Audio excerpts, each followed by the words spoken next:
yonke into ebonwayo iyinto yenyama ethintekayo, kodwa leyo into ayinamandla eyintweni engabonwayo esihlangana nazo ngokukholwa. That is why athi uPaulos umbuso kaNkulunkulu uza ngokukholwa okuzwile.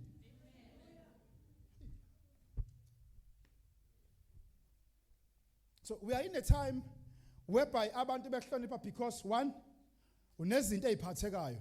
Two, kwawena mawubonakala uhloniphe. Wobuka ku-TikTok. Ku-TikTok uposta umuntu odumile oyedwa, then you will trend the whole world. So uma ungakazi ube nenhlahla yokupostwa umuntu odumile, into yakho noma ngaba powerful kanjani kodwa ayisukuba na impact. Uyefana nomuntu ongenzanga lutho kodwa usebenzile. Kanti umbuso wasezulwini awunendaba ukuthi umkhulu kangakanani kubantu abakubona ngenyama, but umbuso wasezulwini usebenza ngokuthi wena umhloniphi, umthanda kanjani uNkulunkulu. Indaba iphakathi kwakho nomnikazi wekingdom. Basi namabandla njengamanje abantu bacabanga basiphethe. Abefundisi bahola amabandla and they want to rule us. Kunamakhansela akhona okuthiwa le iphethe amaKristu. Izwethwana lekhe zetheni khona lo khanseleni bazohamba becheck ukuthi ibandla lakho liregistiwe yini. I'm not going to register any church mina. Anginabandla mina. Njengoba ngibona ngilami njengoba nisondele lapha iliphosi nimbonile uNkulunkulu engihamba naye enza something. So niyakholwa ukuthi manihlangana nami ngeke ngahlangana noNkulunkulu. So nikholwa uNkulunkulu engimkholwayo nami. But ukuthi ngoba nakho mina ngibizelwe ukunihlanganisa kodwa mina nginazulu mina. Mina ngisho ngithandazela manje kuphela ikhanda, kuphele ini, kuphela umbhulelo, kuphela umeqo, kusuke ngisho ukuthi usuye ezulwini. Mina ngakuthandazela manje ube delivered, kwenzeka into zakho kodwa still uyesihogweni.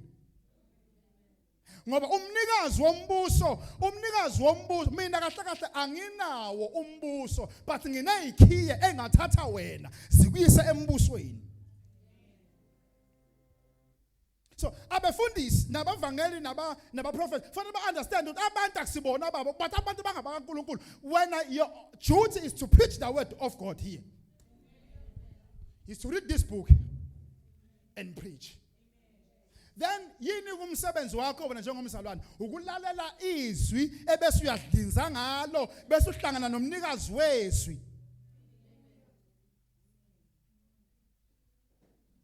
Amen. Right. Ngicela umunye angifundele John 3 verse number 3.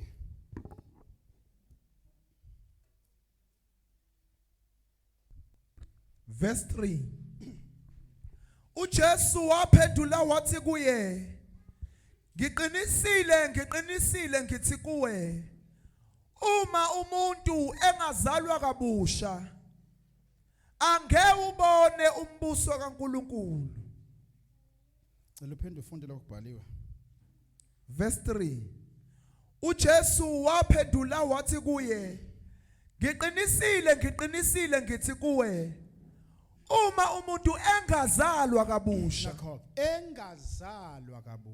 angeke ubone umbuso kaNkulunkulu. So it means ufika uzalo uma wakho ngithi uzalo ubaba wakho ukhuliswe ekhaya ube ingane ngomthetho wasekhaya ngithi utshele ukuthi okay la ekhaya kuphilwa kanje, usungangidlala mfana nami ama-stings amancane mfana nami amancane abe noNkulunkulu kodwa mayengena uNkulunkulu wavala.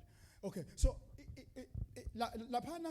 laphana ufika uzalwa ngithi umama ube ingane iphathwe ube nanto ekuthiwa yini ibirth. Kahle umuntu uba ne-certificate engaki kwi-life span yakhe.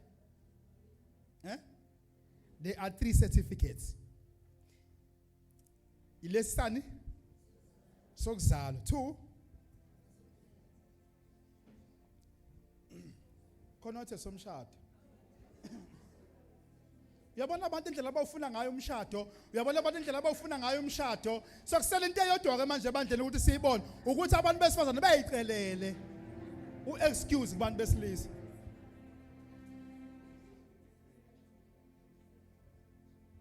Nizoyilobola nina yini? Hayi nizosishela phela nina manje. All right. So umuntu uba nama certificates amangaki? There are 3 certificates. Eyokuqala ile yokuzalwa ngithi. Then bese uba naleyo kwamukela uJesu kuthiwa umbhaphathizo. Ngoba kuthiwa lapha nokuzalwa kabusha. So kusho ukuthi yonke lempilo ebukade uyiphila uzalo uma wakho nobaba kuyingane yasekhaya. Leyo mpilo isuke ithi wena usabhilonga kwi-kingdom noma embusweni wakuphi wasemhlabeni kwi-earthly kingdom. Amen. Ebese kuthi ke manje mawusubhaphathizwa ke baba umhlongo usuzalwa ngokukaNkulunkulu kabusha ke manje usufana nengane encane ubuyela back ekubeni infant.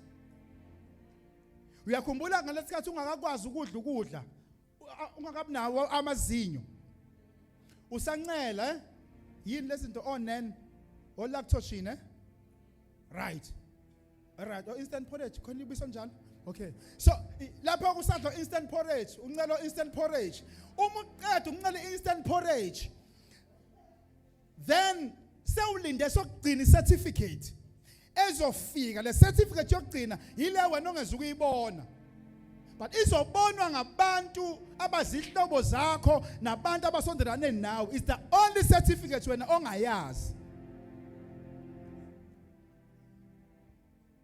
Amen.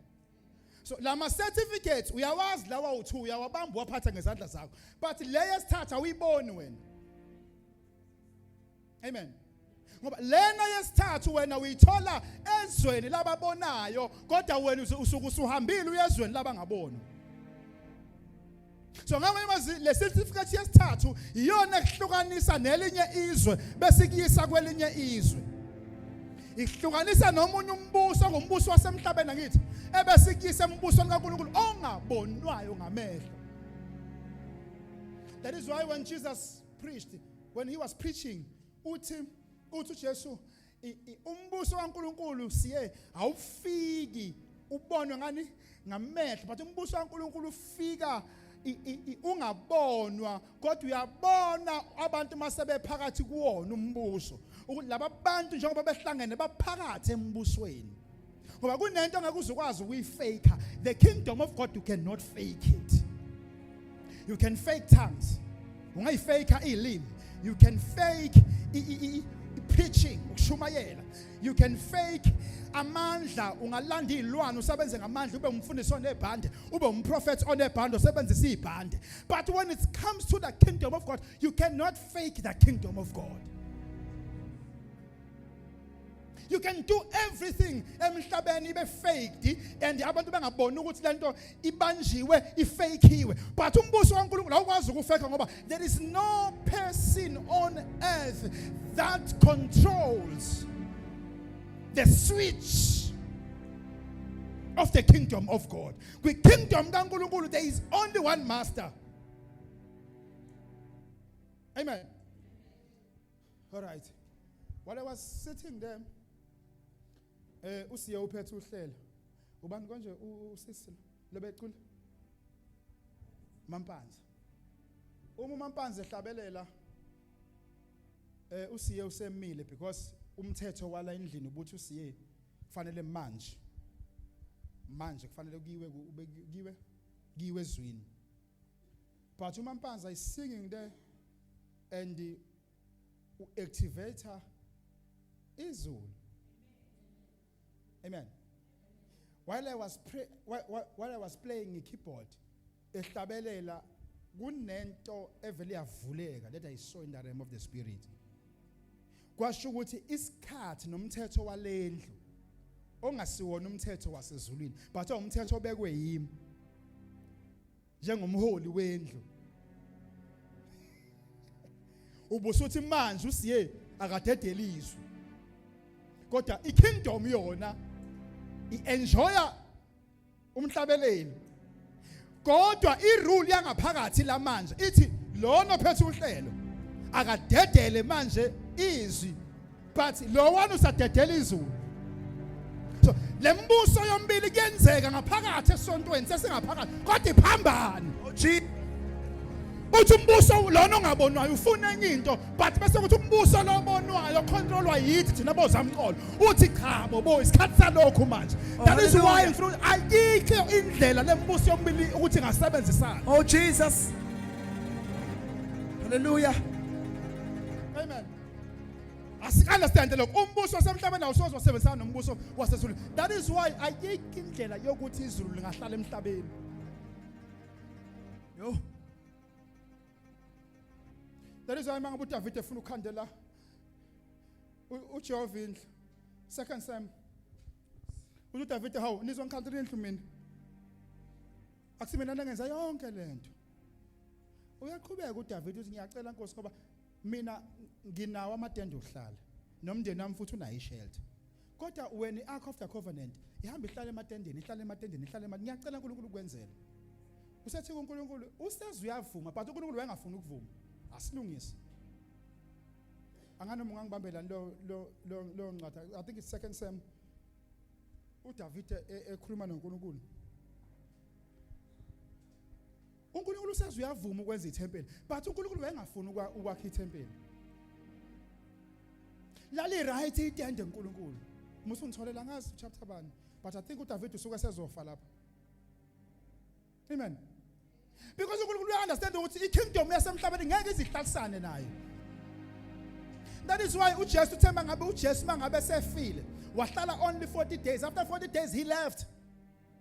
Ngoba ubesevuka seyinto engasiyona into yala. uJesu uvuka sephethe the two kingdoms. Inyama ibise iflesh yala.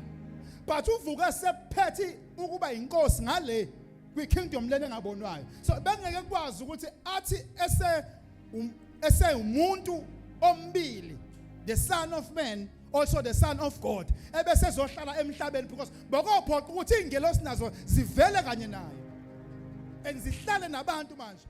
Kuphinda lento enze eGenesis